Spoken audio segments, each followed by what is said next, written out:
অধিকার ন্যায় বিচার ও জাতীয় স্বার্থ আমরা এই চারটি মূলনীতির ক্ষেত্র বিশেষে যে কোনো ক্ষেত্রে বাংলাদেশের প্রযোজ্যে বাংলাদেশের সার্বভৌমত্বের চৌষট্টি জানায় এই চারটি মূলনীতির উপরে আমরা বিক্ষোভ সমাবেশ এবং অন্যায়ের বিরুদ্ধে সবসময় লড়ে যাবো ইনশাল্লাহ।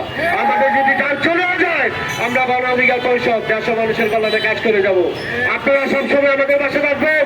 আমরা চাই বাংলাদেশ একটা সোনার বাংলাদেশ হিসেবে গঠিত হোক। এই বাংলাদেশে কোনো কলুষিত হতে দেওয়া যাবে না।